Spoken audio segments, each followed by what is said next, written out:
দেখতে দেখতে শীত কিন্তু চলে যাচ্ছে, তবে যারা এখনো টমেটোর এই হেলদি অ্যান্ড টেস্টি স্যুপটা খাননি তারা কিন্তু অনেক কিছু মিস করেছেন। কোনোরকম মশলা ছাড়াই আপনার হাতে যদি 5 থেকে 7 মিনিট সময় থাকে তাহলেই বানিয়ে নিতে পারবেন হেলদি অ্যান্ড টেস্টি টমেটো স্যুপটা। এই টমেটো স্যুপটা কতটা মজার হয় এটা আপনারা একবার বাসায় ট্রাই না করলে বুঝতে পারবেন না। এখন কিন্তু বাজারে প্রচুর পরিমাণে টমেটো পাওয়া যায়, ঝটপট রেসিপিটা বানিয়ে নিন আর একবার বানালে বারবার ট্রাই করবেন।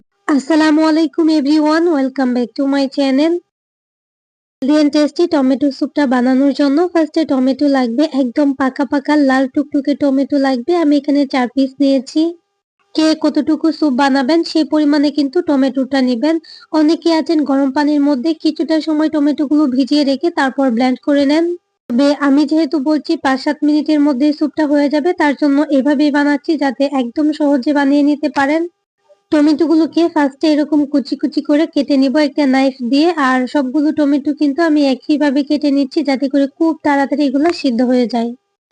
এই টমেটোগুলো একটা সাইডে রেখে দিচ্ছি। ফার্স্টে আমি কাটাকুটির কাজটা করে নিচ্ছি, এতে করে আমার স্যুপটা রান্না করতে বেশি সময় লাগবে না।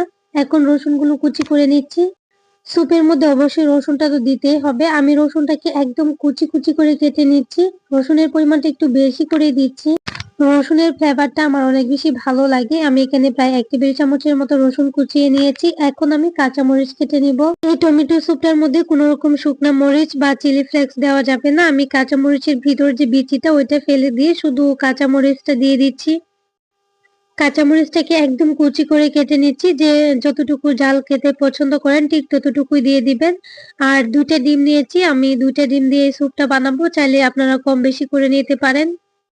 এই ডিমটাকে কিন্তু আমি কিছুক্ষণ আগেই ফ্রিজ থেকে বের করেছি, প্রায় 5 থেকে 7 মিনিট আগে। এখন এটাকে খুব ভালোভাবে ফেটিয়ে একটা সাইডে রেখে দিচ্ছি। পর্যায়ে আমি একটা বাটিতে 2 টেবিল চামচ কর্নফ্লাওয়ার নিয়েছি, সামান্য পানি দিয়ে মানে 1/3 কাপের মতো পানি দিয়ে এটাকে গুলিয়ে একটা সাইডে রেখে দিব। সবকিছু গুছিয়ে নিয়েছি, এখন হচ্ছে রান্নাটা করে নিব। চুলায় একটা প্যান বসিয়ে দিয়েছি, তার মধ্যে আগে থেকে কুচি করে রাখা 1 টেবিল চামচ রসুন কুচি দিয়ে দিচ্ছি। তারপর এখানে তেল দিয়ে দিচ্ছি প্রায় 2 টেবিল চামচের মতো।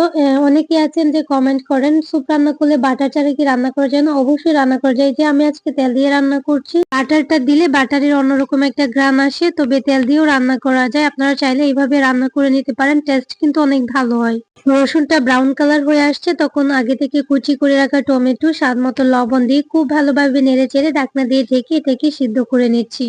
2-3 মিনিটের মধ্যে টমেটোটা সিদ্ধ হয়ে গেছে, কারণ টমেটোটা একদম পাকা নরম টাইপের আর এটা রান্না হতে এত বেশি সময় লাগবে না। আরো কুচি করে দিয়েছি, কিন্তু এটাকে এই স্প্যাচুলাটা দিয়েই মিক্স করে নিচ্ছি একদম মিহি করে। দেখেন, আপনারা দেখেই বুঝতে পারবেন টমেটোটা একদম সিদ্ধ হয়ে গেছে। এখন এর মধ্যে আমি অ্যাড করব ফুটন্ত গরম পানি। আপনারা চাইলে এই টমেটোটাকে ম্যাশনার দিয়ে অথবা ডাল ঘুটনি দিয়ে খুব ভালোভাবে এটাকে ঘুটে নিতে পারেন। তো পানি দিয়ে দিচ্ছি পরিমাণ মতো। আমি যতটুকু ঘন রাখবো সেই পরিমাণে পানি অ্যাড করেছি।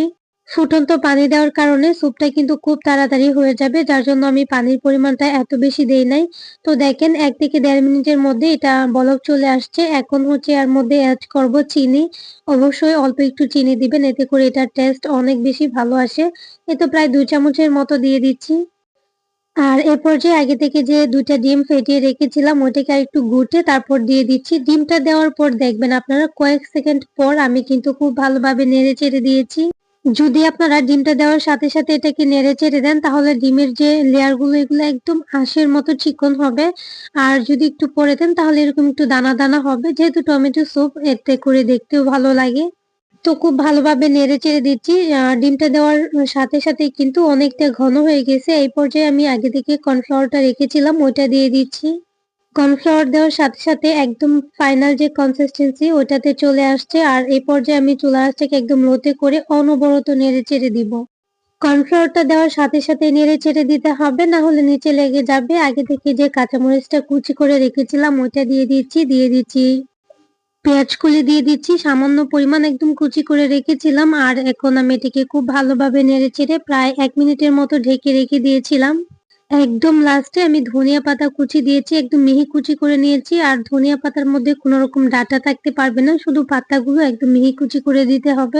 তো আমার স্যুপটা কিন্তু একদম রেডি হয়ে গেছে, আর দেখেন রেস্টুরেন্টের থেকেও হাজার গুণ মজা হয়েছে এই স্যুপটা। আপনারা একবার হলে বাসায় ট্রাই করবেন। ঠিক যেভাবে রান্না করি সেভাবে শেয়ার করেছি, আশা করছি ভালো লাগবে। ভালো লাগলে লাইক কমেন্ট শেয়ার করে দিতে ভুলবেন না, সাথে চ্যানেলটাকে সাবস্ক্রাইব করে দিবেন।